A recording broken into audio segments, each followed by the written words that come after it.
Hi, I'm Keith Ferrazzi, and I am about to have one heck of a productive conversation with Mike Vardy.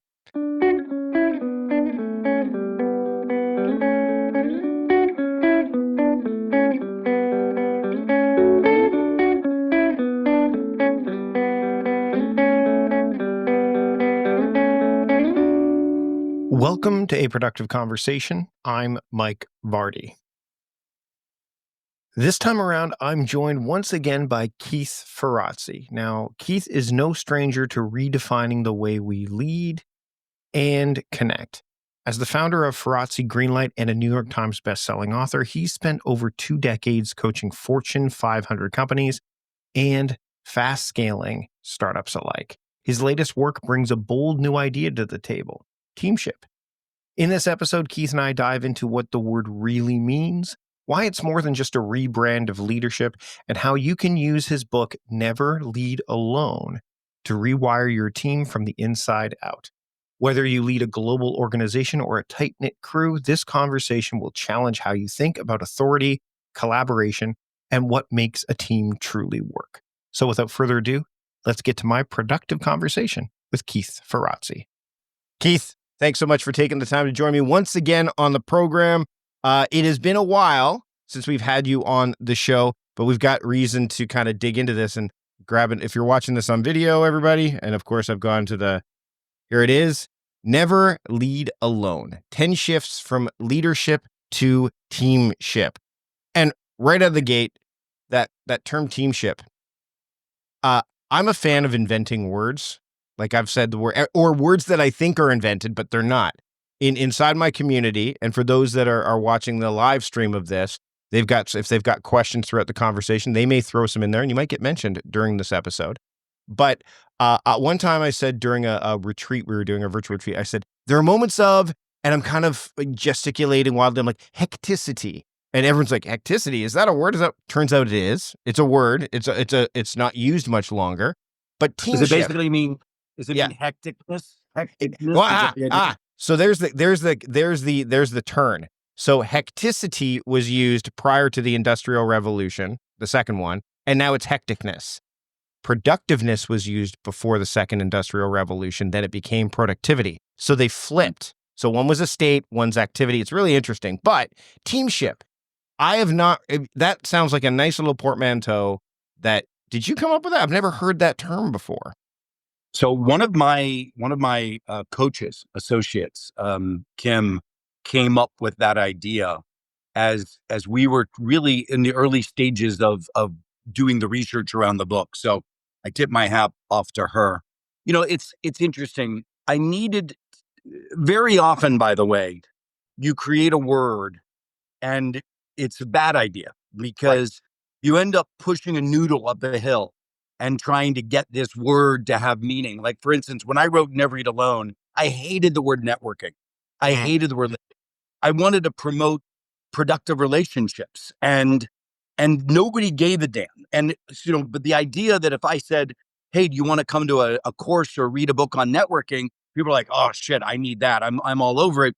If you say, "I want a course on productive relationships," they're like, "Are you trying to get pregnant? Like, what are you talking about here?" Like, and so.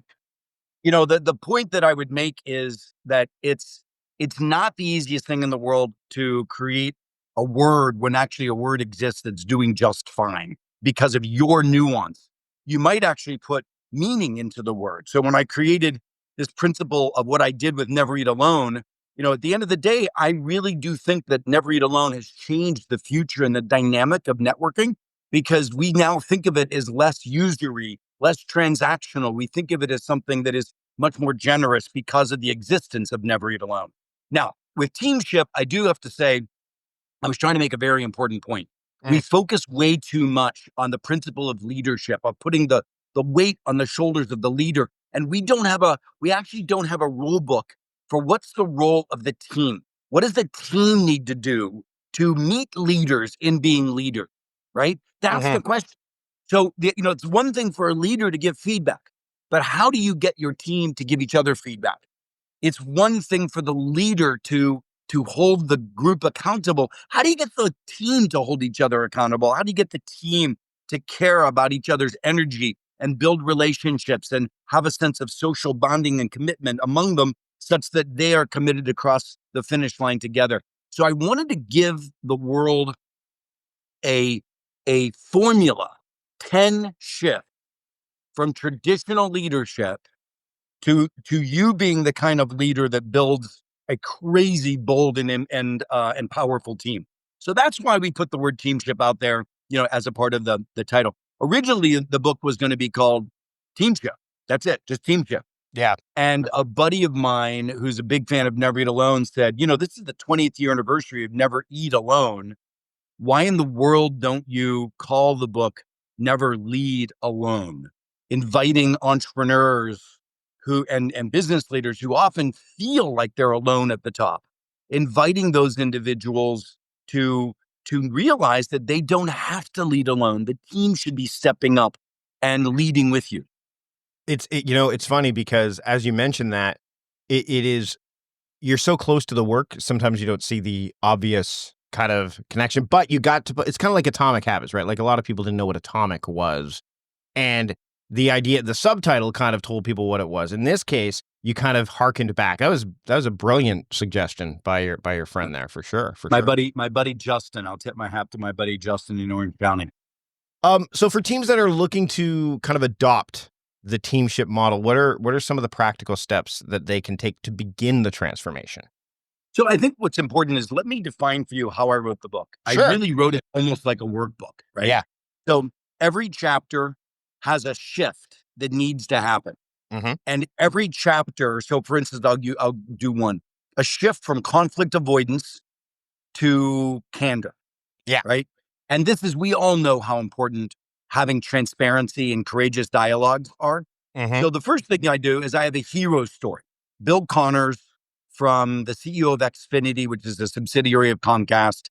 This guy has crushed it. Every time they put him into a new division of the business, he absolutely has transformed business outcomes. And he's very much a hardcore candor leader. He believes that everything's on the table.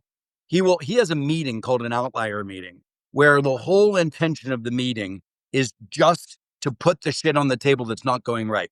Right. And everybody celebrates finding nuggets of stuff that's not going right. And he will say, he was like, like the team comes in the day after the Emmys, and apparently one of their advertisements runs, won an Emmy. And here we are in the outlier meeting, and someone's like congratulating somebody else. And he's like, listen, there are times, and right now is not the time for a victory lap. Now is the time for us to talk about the things that aren't working. We're gonna have customer at the center. We're gonna clear them off our deck, and by the time we get together the next time, most of these will be off our deck, and we're gonna be on to bigger and better things. We have another meeting. We can celebrate this. We're not gonna do that today. He's ruthless on his outline meeting, right? Now, there's other people. There's a wonderful process I call stress testing. Now, what I'm doing, by the way, is every chapter has a shift. Yes.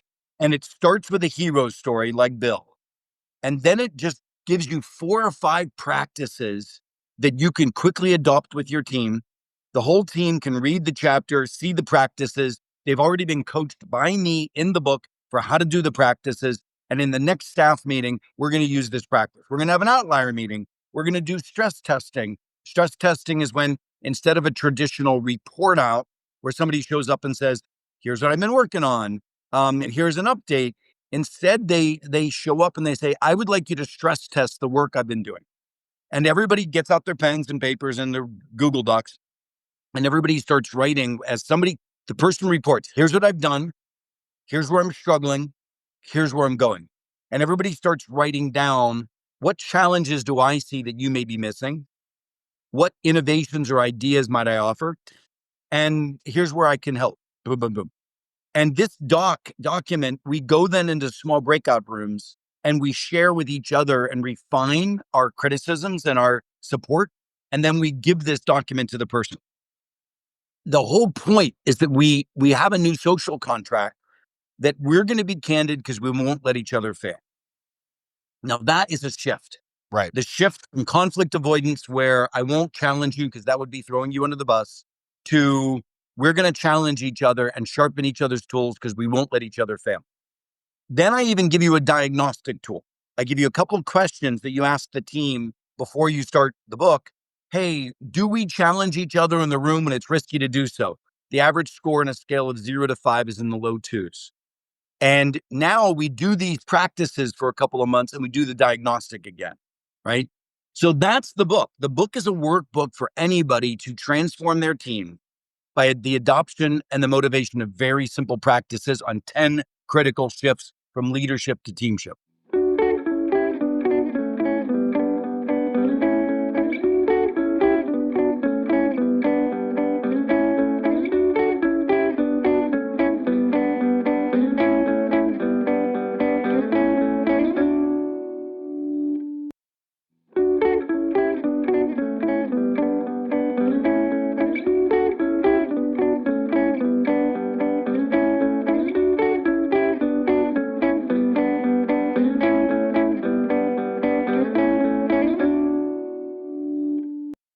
Well, and what I think is really fascinating about the way you construct the book isn't just that concept, but it almost is 10 books inside of one, right? Like it's almost like it's got so it doesn't need to be done sequentially in a way. And that, I think that's the way people are reading these days too, right? Like the absorption of content has become, oh my goodness, there's a 300-page book. I have to go from beginning to end.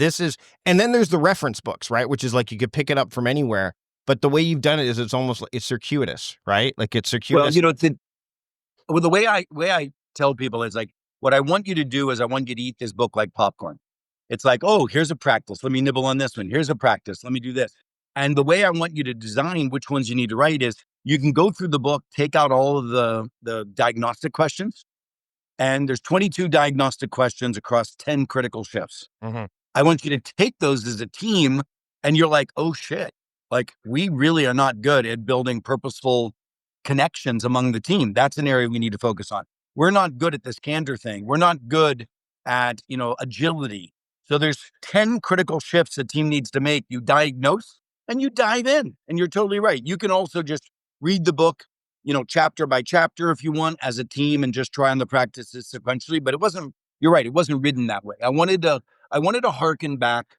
I've written 5 books now, 6 in the making. And I have learned a lot about my mistakes in writing. And one of my mistakes is I'm often trying to be too generous and giving away so much of my research and the work that it becomes all consuming. And I wrote a book that's and overwhelming to the reader too, right? yeah, exactly.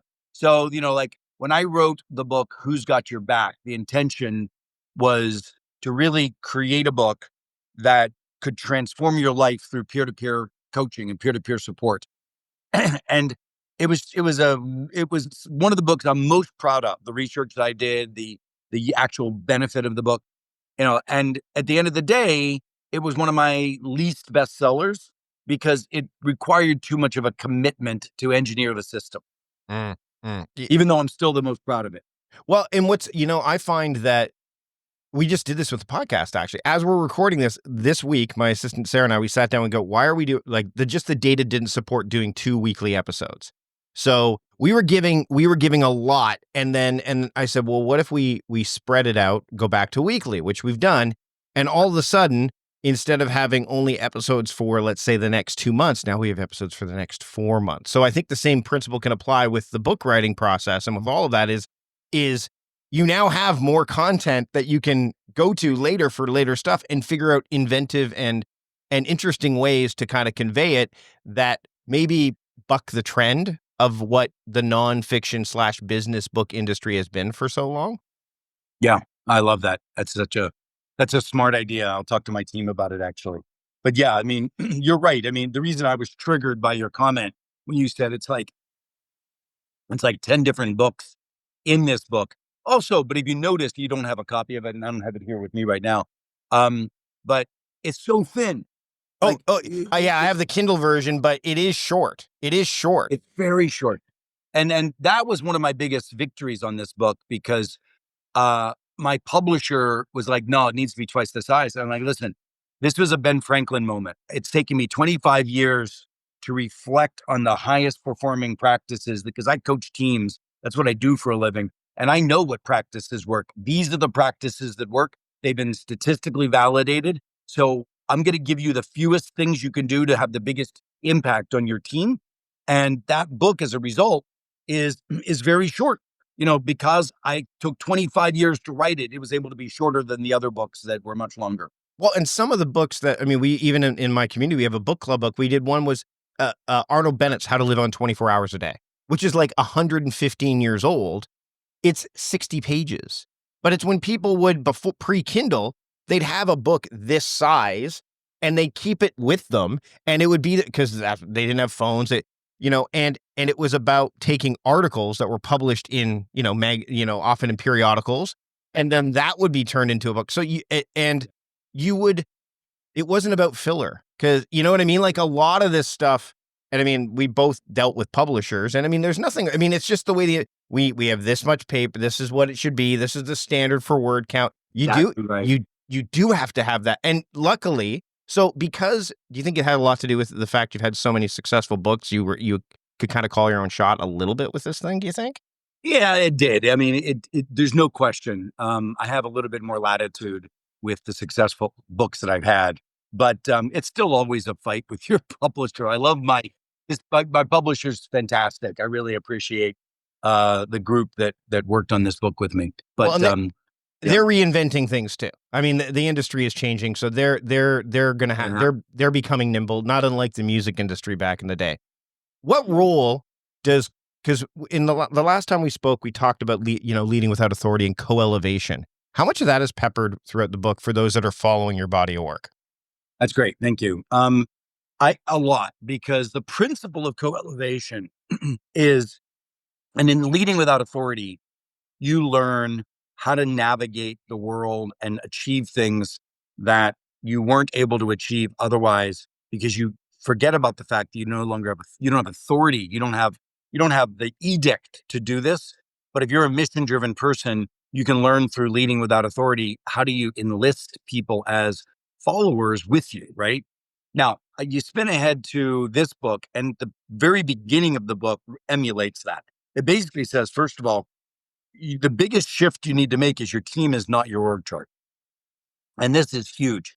Most companies, whether you're a small entrepreneur and you're trying to build a movement around your business, but you're trying to do it with the resources you can afford. Bullshit. You don't need to do that. Your team is whoever you can enlist in co-creation. One of my best teammates is one of my best friends, Peter Diamandis. And Peter wrote the book Abundance. Mm-hmm. He's a great futurist. He has helped me redefine my business. And he's a dear friend. And I do the same thing for him. I bring my community management skill set to his A360 community. He brings his futuristic vision of technology to Ferrazzi Greenlight and the work that we do. He actually was the reason I recently started an 8-week course on helping people design and develop the relationships that matter to transform their lives. It's called Beyond Connections. That was created because of Peter. Yeah. I could not have afforded Peter as an employee of mine, right? And yet he's on my team. So if you're a big company, I work with this all the time, one of the largest technology firms we're coaching the transformation of. And I'm constantly making sure that the hardware division realizes that their team is also the software division. And they're like, oh, well, why, we're having a staff meeting. And and I say, well, are you inviting the software folks? Well, no, that's our staff meeting. I'm like, what are you doing? It's like, your job is to reinvent hardware, and it's integral to software. You need to get the people in the room who are on your team. And if they don't know you're on your team, then you're a bad leader. So the first chapter of the book is all about redefining team for yourself. And that is very much hearkening back to Who's Got Your Back, Leading Without Authority, and other books that I've written. So we've discussed the brevity of the book, but the message and the impact behind it.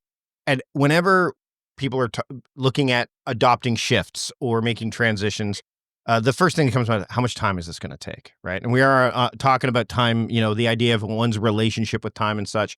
For those, when you come up against that kind of roadblock or that apparent roadblock, when you're either working with someone or if someone comes back to you with this book, like, yeah, but these 10 shifts, like, I can't do all of them right now. Like they get this kind of myopic, or maybe, I mean, it's just because of the way the world is, right? Like, it's an all or nothing kind of thing.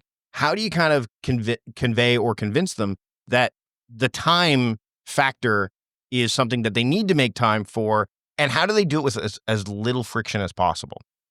So thank you for asking that question. It's an important one for this book. This book is really nothing more than a wrapper and a curation of simple practices that you need to try on and use. So I mentioned earlier stress testing. I went into some level of detail around it. I'll Hmm. give you another one. It's called a candor break, where in the middle of a meeting on your agenda, you have candor break. And a candor break is when you pause in the middle of the meeting, you have everybody go into breakout rooms of two, or just turn to the person sitting next to them, and you ask the following question: what's not being said in this room that needs to be said? And you literally have the people discuss that topic and then come back into the room and report out. If the average meeting of 12 people, only 4 people will feel fully heard. If you asked the question in 12 at a meeting of 8 or 12 people, what's not being said that should be said? You'd hear crickets. There's a Mm. reason it's not being said. There's no psychological safety. People don't think that they have the right to say the damn thing that's in their head. But if you give them an assignment of a candor break and you say, listen, we need this on the table, go into breakout room, come back, and let's have the conversation, then you'll hear it. You have an 85% higher levels of psychological safety. So the reason I'm answering this question in this way, those are 2 practices among 32 practices in the book. I'm not asking you to even read the whole book. Just look at the chapters and think about some shift that you think you want to make on your team. Read that chapter. You can even skip the hero story at the beginning and go straight to the practices. I'm just asking you to try on a few of the practices. That does not take time. The amount of time that you're in a staff meeting anyway can be transformed with some of these practices. By the way, there's a whole chapter about how do you eliminate meetings? How do we move into what I call 21st century collaboration?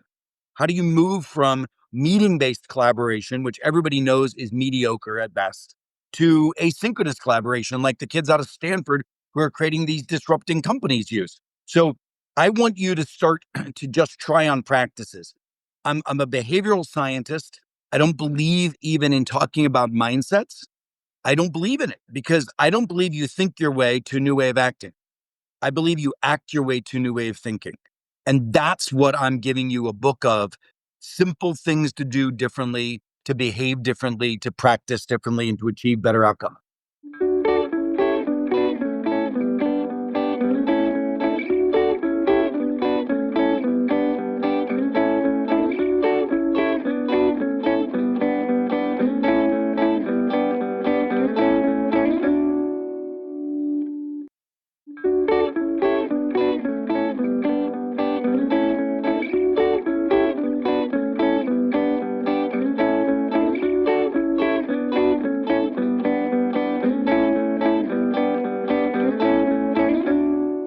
I've got 3 questions that I ask every guest. This is gonna shift towards more of your thoughts around things, and it actually works dovetails nicely off the behavioral aspect of things. So, first question, how You're gonna has ask me. Are you gonna ask me about Elon Musk? Is that No, what you're I'm gonna ask? not going to go down.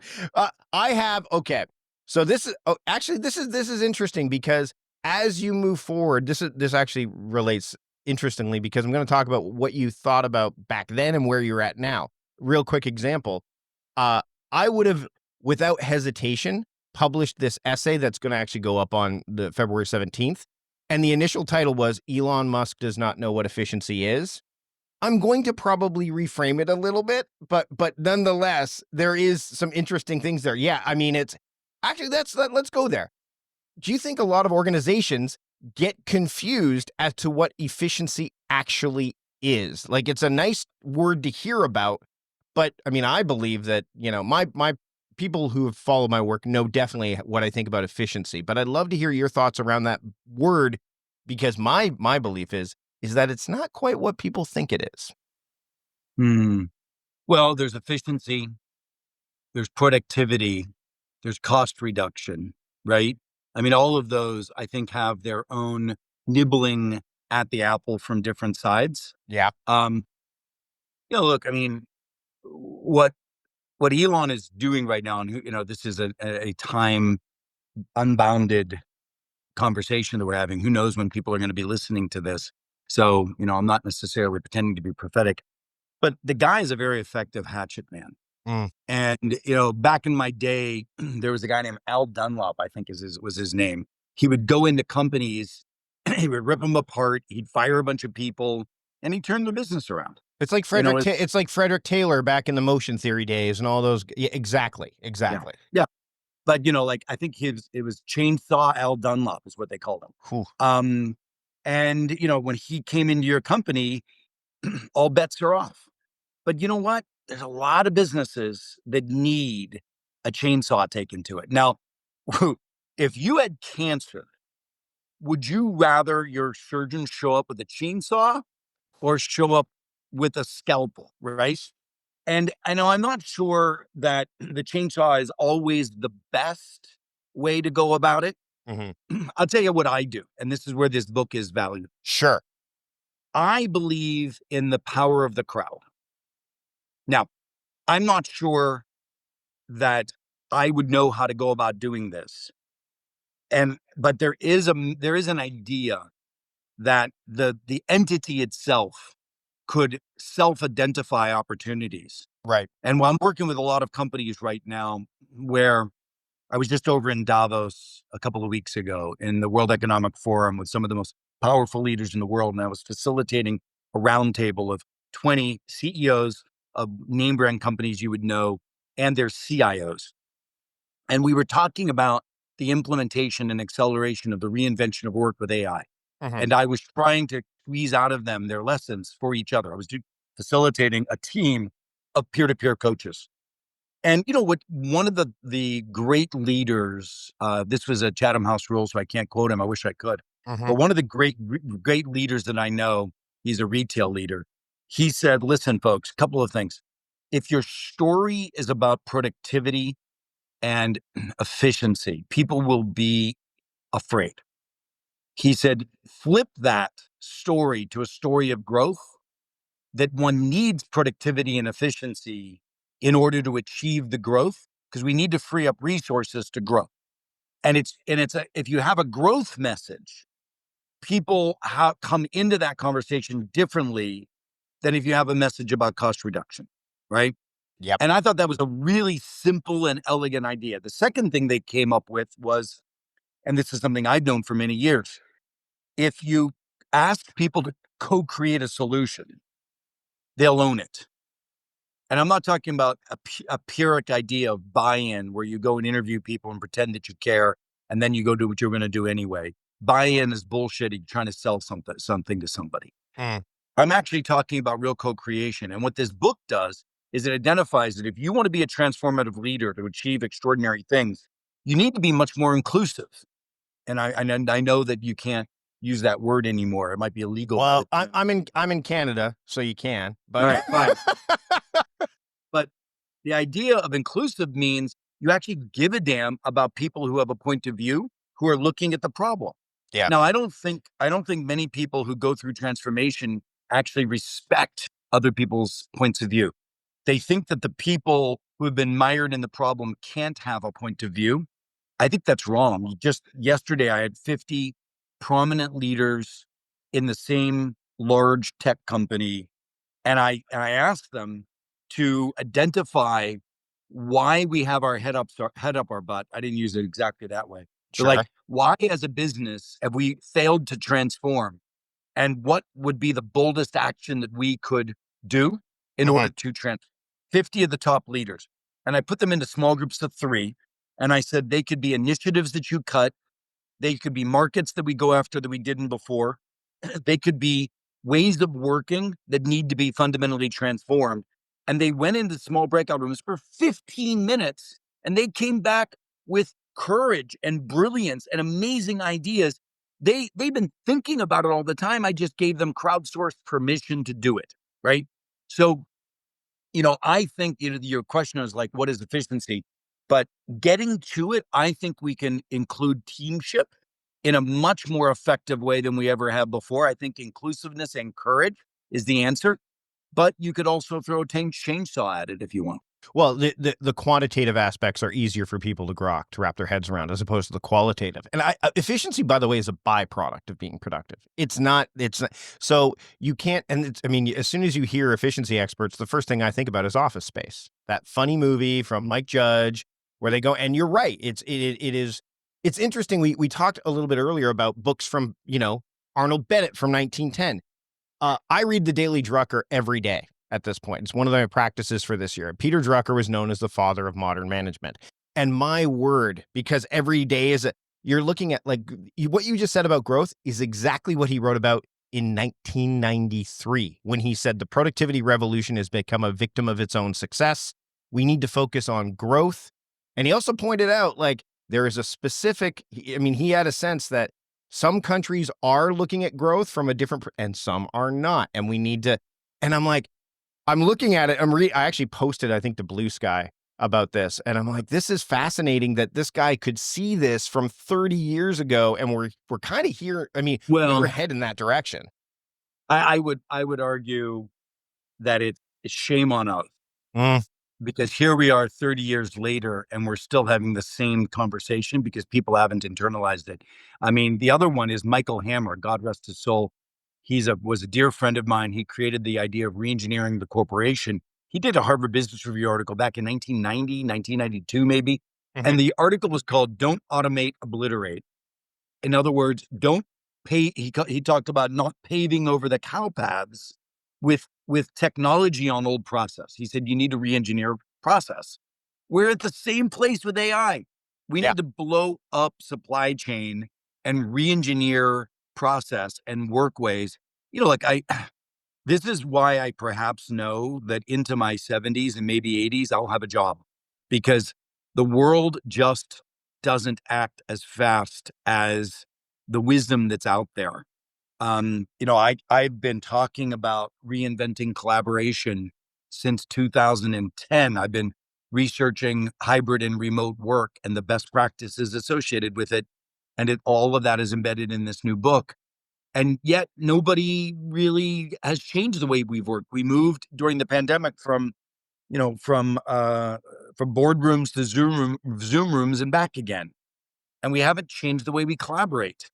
So it's very frustrating to me, and it's why I'm here with you. I really do want people to just, one thing I'll just throw out is, sure. When I finished the book and I looked at the heroes in every chapter, I realized that most of them were engineers who had decided to take an engineering mindset, not just to their product, but to their ways of working. And that really blew my mind. It's like, the problem is most business leaders aren't focusing on ways of working. They're focusing on their products, their markets, their go-to-market, it's their efficiency of costs associated with all of this, but they're not focused on re-engineering their work. Yeah. And that to me is, if we could get people to wake up and realize that engineering mindsets, this stage more than ever, need to be put to our corporations, our businesses, our collaboration, I think it would be so much further ahead. Well, Keith, what's interesting as you bring that up is the term life hack came from coders. It came from engineers to speed things up. So they speed the silly stuff up so they could get and then what happened is, as soon as the rest of us started to use life hacks, all of a sudden we began to cut without care. We began to just hack things to death. By the way, you mentioned the wisdom thing. I saw this on, I'm going to show it on video. I saw this on Facebook the other day, and I thought it was funny. How to politely tell someone that they are stupid. Wisdom has been chasing you, but you have always been faster. And I thought, oh, that is a very interesting way to put it out there. Wisdom has been chasing you, but you have always been faster. Grasshopper. Yeah. Keith, this has been a great conversation. I want to be respectful of your time and, of course, of the listeners' time as well. Thanks to everybody who joined in on the live stream today. We had, you and I could talk about this stuff repeatedly. There's so many other paths we could go down, but I want you to, before we wrap up, where can people pick up the new book? Where can people pick up your other work and keep up with the work that you're doing? Yeah, I think LinkedIn is the best place to engage with me. I put out so much stuff there. I do a column in Forbes that I then repost on LinkedIn. Fortune, Wall Street Journal, etc. So LinkedIn, number one, Keith Ferrazzi. Second thing is just any bookstore, any Amazon or online. It'd be a great way to pick up the content itself. And thank you for asking. Keith, thanks so much for having a productive conversation with me today. Mike, really appreciate you. Thank you. Thanks again to Keith for joining me and to you for tuning in. If this conversation sparked something for you, I encourage you to check out his book, Never Lead Alone, explore the connection links that you can find in the show notes, and also the ideas of teamship with your team or community. Now, if you want to support the podcast, and there's an easy way to do that, head over to aproductiveconversation.transistor.fm/support-APC. It's also in the show notes. Whether it's a one-time contribution or ongoing support, it helps keep the show going and growing. And while you're at it, make sure you're subscribed so you don't miss upcoming episodes. We've got more insightful conversations coming your way, and productive ones at that. Until next time, this is Mike Vardy reminding you to stop doing productive and start being productive. See you later.